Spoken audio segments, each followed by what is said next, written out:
This is static electricity.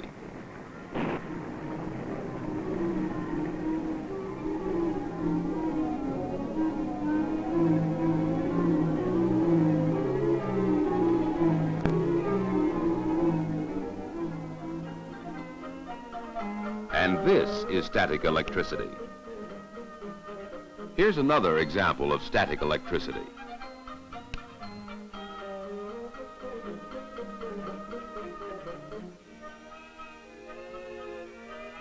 Static electricity can be a nuisance.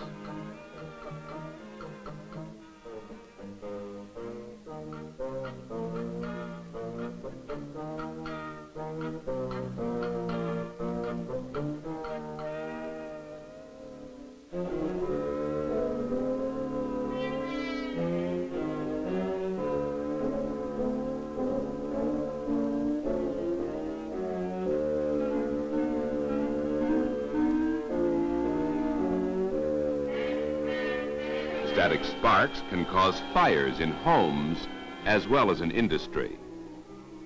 Yes, static electricity is a phenomenon of nature that has been with us longer than the man.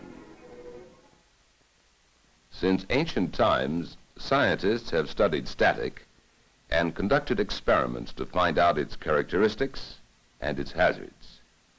Now, let's see a few of the laboratory experiments presented in the Bureau of Mines demonstrated lecture on static electricity. First, meet Mr. G.M. Kintz and his co-worker, Mr. H.F. Brown, both of the Bureau of Mines. Static can be generated by rubbing two materials together, but rubbing is not always necessary. When the metal disc is placed on the plastic plate and lifted, it takes a charge with it and leaves an opposite charge on the plate. Static electricity is generated by the contact and separation of materials. Static electricity generated as the metal disc is lifted from the plastic plate flashes the fluorescent tube. It takes about 10 volts of static electricity per inch to excite a cold fluorescent tube. To understand how static sparks can cause fires and explosions, we must know how fire is created. Fire must have a fuel. Substances such as gasoline, benzene, kerosene, and even wood, however, will not ignite. To use them as fuel, they must first be in the form of vapor or gas. But vapor or gas alone won't burn. We must add air. We know that it is the oxygen in the air that supports combustion. The third leg of our fire triangle is heat. In addition, these ingredients must be mixed according to a very definite recipe. We must have a definite ratio between fuel and air. This ratio is known as flammable limits. For example, acetylene will burn or explode only if its concentration is between 2.5% and 81% by volume in normal air. Each flammable gas has its own flammable limits. The flammable limits of natural gas are between 5% and 15%. Any percentage greater or less in normal air will not propagate flame. As we talk about static, we are talking about the heat leg of our fire triangle. We normally think of heat as the heat given off by a flame or generated by an electric filament. In discussing static electricity, however, we should think of heat in terms of concentrated energy, electrical energy, often so small that you will not see the spark. Physicists tell us that this amount of energy is approximately what a fly would expend in walking a few inches up a wall.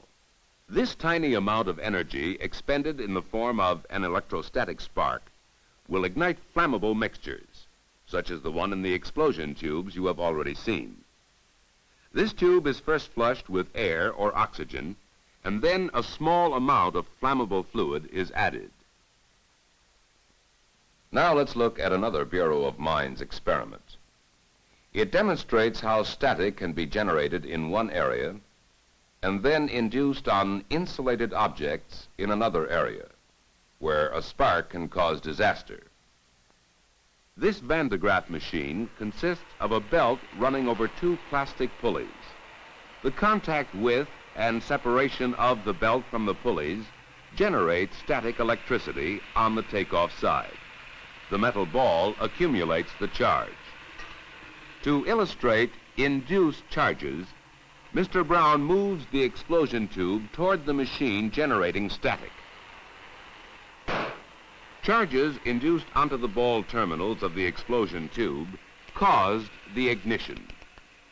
To cause a spark to jump that distance, the machine had to generate thousands of volts. If this relatively small ball accumulates a charge of that magnitude, think what tremendous charges accumulate on thunderclouds. Consider this example of an accident probably caused by an induced charge. A workman was filling a tank truck with a low vapor pressure flammable liquid, while small thunderclouds were passing overhead. Sparks occurred and ignited the vapors at the hatch. When engineers investigated, they found that the man, the tank truck, and the fill pipe were properly bonded and grounded. They discovered, however, that rust, paint, and other materials insulated the hatch cover from the truck. It is believed that as the thunderclouds moved away from the area, the induced charges on the man, the truck, and the fill pipe could leave and follow the clouds. The induced charge on the hatch cover could not. When there was enough difference of potential between the hatch cover and the tank truck, a spark occurred. Other examples are accidents in geophysical shooting and blasting operations. Many premature detonations have been caused by static charges induced onto electric blasting lines by thunderclouds. When the wires of an electric detonator are thrown into the air or strung out, they act as an antenna and collect charges from thunderclouds. If it is not a static-resistant detonator, a spark can occur in the detonator, causing a premature ignition, even though the wires are short-circuited. The detonator is fired by a spark that occurs between the bridge wire and the copper shell of the detonator. Let's see exactly how one of these premature detonations takes place. Mr. Brown places a live detonator in a heavy steel jacket. The lead wires are short-circuited. A sufficient charge will be induced in the line to fire the detonator when the lead wires are thrown near the static machine. When there are thunderclouds in the vicinity, blasting operations should be stopped. Because of their safety features, only static-resistant detonators should be used where there may be hazards of induced charges. Static is always generated by contact and separation. So liquids falling through space and breaking into droplets generate static. The best way to prevent falling liquids from generating static electricity is to extend the fill pipe to near the bottom of the tank and get subsurface discharge. Lubricating oils and most hydrocarbons in pure or semi-pure state are poor conductors of electricity. But what about liquids that are good conductors? Mercury is one of the very best liquid conductors. Let's see whether falling mercury will generate static. This mercury dropper consists of two funnels. Small holes in the plug at the end of the stem of the top funnel allow the mercury to spray into the bottom funnel. This wire connects the mercury in the dropper to the explosion tube. It makes no difference whether the liquid is conductive or not. When any liquid falls through space and breaks into droplets, static is generated and can accumulate on any nearby insulated conductive object.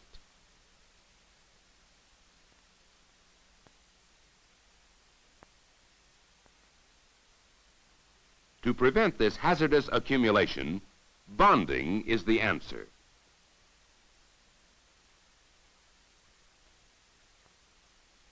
Now, as mercury flows through the funnels, no explosion occurs. Even water, by forming into droplets and falling through space, can generate a static charge.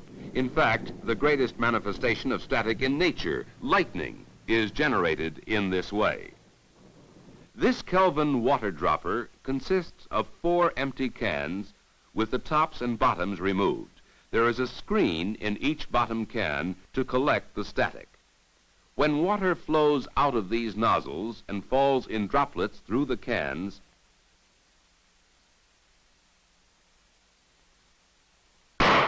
sufficient static is generated to ignite the explosion tube. This small amount of falling water is all that is needed to generate enough static to explode a flammable mixture. Many other liquids are just as effective. Mr. Kintz will show us what happened in an ammonia manufacturing plant. A water solution was flowing into the top of a large tank containing a flammable hydrogen mixture.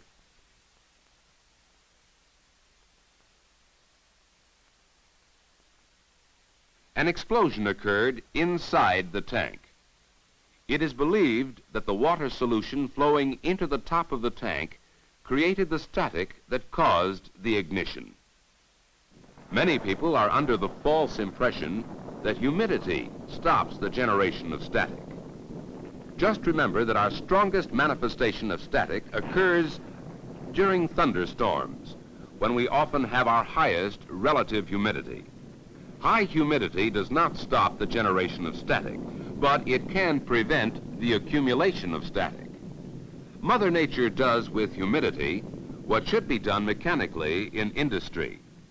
With a microscopic film of moisture, she bonds all surfaces together electrically, so there is no difference in potential. When 2 objects are bonded together, there can be no difference in potential and no spark can occur.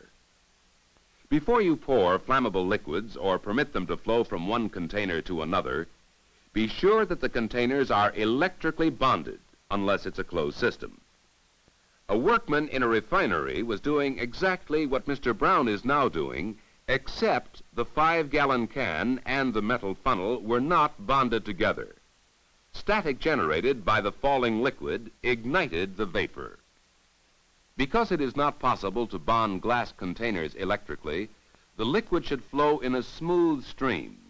Do not hold the container in the air and let the liquid break into droplets as it falls. In dry weather, when a man walks while wearing heavy woolen or synthetic clothing, the layers of clothing separating from each other may cause a heavy charge to accumulate on his body. You've seen liquids fall through space and generate static. Now, how about solids? The 2 pieces of tubing held by Mr. Brown are insulated from each other by a plastic ring. When air at low pressure is blown through the tubing, nothing happens. A clean, dry gas at low pressure does not generate static, because there are no solid or liquid particles present to contact and separate. When a tiny amount of dust is added to the air, a sufficient charge is generated to cause ignition. Moisture, dust particles, rust, and other impurities can contaminate natural gas and make it a static generator. This equipment demonstrates how fires have started while sulfur was being loaded into a ship through chutes or piping. Using this equipment, Mr. Kintz and Mr. Brown have tested flour, rust, sulfur, coal, grain, catalyst, and many other materials. They all generate static. If a high-pressure gas line ruptures, many people think that mechanical sparks or heat of breakage ignite the gas. But these conclusions are often doubtful. The probability is that the escaping high-pressure gas creates dust clouds, and the dust particles generate a static charge which ignites the gas. To purge the oil compartment of a barge, carbon dioxide was turned into it. The carbon dioxide snow striking an insulated conductive object created a static spark, which ignited the vapors. As a truck travels along the highway, it accumulates a charge in 2 ways, from the dust in the air contacting and separating from the truck, and from the tires contacting and separating from the pavement. This miniature truck has been given a static charge. Here's what can happen when it backs up to a tank which is leaking flammable vapors. This hazard can be eliminated by the proper bonding and grounding of the truck before opening the fill caps. With everything bonded together, there is no difference in potential. Now, when the truck approaches the tank, no spark can occur. Drag chains, belts, or wire on trucks or planes are seldom effective in removing static charges. This truck is not being grounded at all because asphalt, blacktop, and dry concrete are all insulators. Tremendous static charges can build up on a flying plane. An uncharged plane taxiing across a dry concrete or blacktop runway can accumulate a charge. Refueling crews are well aware of the hazards of static electricity. That's why they first ground the truck. Then the truck is bonded to the plane. Finally, the nozzle is bonded to the plane before opening the cap of the tank. Lightning is nature's greatest manifestation of static electricity. It is generated, of course, by contact and separation, or by rupture and separation of raindrops during violently turbulent conditions. As charged raindrops fall to Earth, they leave one charge in the cloud or atmosphere and bring an opposite charge to Earth. After enough raindrops have fallen, the difference of potential between Earth and the cloud becomes great enough to cause a stroke of lightning. Lightning can discharge from a cloud to Earth, from Earth to a cloud, or from cloud to cloud. As a cloud passes through the atmosphere, the opposite charge follows it on the Earth. When the cloud passes over a tall building or other high objects, the gap is narrowed and a stroke may occur. Then, too, when a cloud passes over a building or structure, there is an immediate rush of charges to bring everything to the same potential as the Earth. Under certain conditions, sparks can occur between insulated objects. When oppositely charged clouds are neutralized by a lightning stroke, their earthbound charges must neutralize themselves. In so doing, they may form an arc between insulated objects or between insulated objects and the Earth. This arcing is one of the reasons why bonding should be used between all machinery, pumps, pipelines, and other conductive insulated materials. This building might represent a gasoline transfer pump house or a chemical process building where flammable material is being vented. The discharge ball can represent a thundercloud. When lightning strikes, we have a fire. Some gases lower the dielectric strength of the air, and very often the structure venting fumes will be the one hit. Mr. Brown sets the cloud at a distance where the lightning will not jump. When gas is released, the lightning strikes the building by following the weakened path created by the gas and causes ignition. The protection for this building is lightning rods. Now, as we bring the cloud right down over the building, there is no stroke of lightning. The points bleed off the static charge faster than it can accumulate. To be effective, lightning rods must be properly designed. There must be several air terminals. The terminals must be high enough, properly spaced, and connected to a properly installed ground conductor of the right size. Improperly maintained lightning rods may become hazards. Broken downcomers or discontinuity anywhere can cause secondary sparks.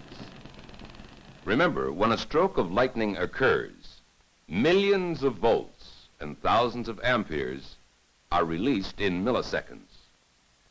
When a pipeline that might release flammable materials is opened, a stray current, static discharge, or lightning discharge might cause a spark and ignition. A bonding cable should be put across the gap to bond the two sections of the pipeline together. You have seen that static electricity is generated by the contact and separation of materials. You have seen how a tiny amount of energy expended in the form of an electrostatic spark can ignite a flammable mixture. You have seen how static can be generated in one area and then induced into another area. How falling liquids generate static, whether they are conductive or not. How even water can generate static. How falling or flowing solids can generate a sufficient charge to cause an ignition. And how static charges can be carried from one place to another on an object or a person. Remember that the dangers of static can be minimized by filling tanks from the bottom up to get subsurface discharge, by properly bonding and grounding, and by proper use of lightning rods. Static is not something to be afraid of. Knowledge of the hazards of static electricity and knowing how to control them will help prevent accidents.